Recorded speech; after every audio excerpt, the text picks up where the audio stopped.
Tandaan niyo po ito. Hindi lahat na nagpo-post sa social media ay mayabang at nagmamayabang. Amen?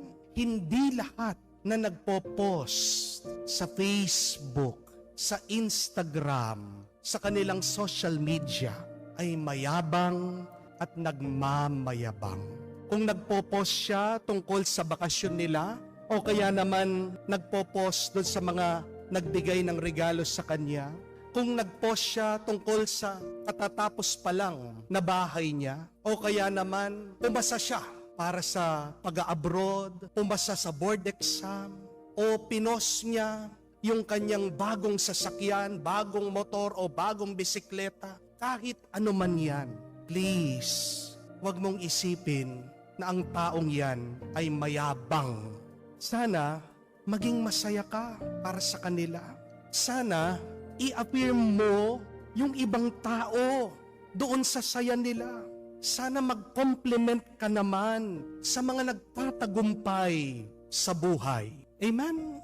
Huwag na huwag kang magagalit, huwag na huwag kang maiinis dahil nagpo-post ng achievements ang ibang tao. Amen? Bakit? Dahil deserve din ng ibang tao ang maging masaya. Kung nga ikaw gusto mong maging masaya, gusto din ng ibang tao na maging masaya sa buhay nila. Hindi po ba? Isipin mo na lang, kaligayahan ng ibang tao ang mag-post sa kanilang social media. At walang masama doon. Ang karanasan nila, ang natanggap nila, gusto nilang ipakita. Minsan, ito'y pag-share lang, hindi ito pagmamayabang. Huwag sana nating masamain pag nagpo-post na ang ibang tao sa pictures nila, sa karanasan nila, sa natanggap nila. Dahil totoo lang na masaya at maligaya sila. Di ba? Kung masaya ka, kung masaya tayo, hindi naman po natin maitatago ito. Di po ba? Pag masaya ka, ano yung gagawin mo? Magsisigaw ka, magtatalon ka, gagawa ka ng eksena.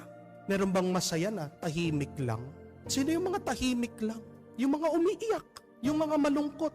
Pag masaya ka, pinapangalandakan mo sa ibang tao. At ang tanong, masama ba yun? Hindi.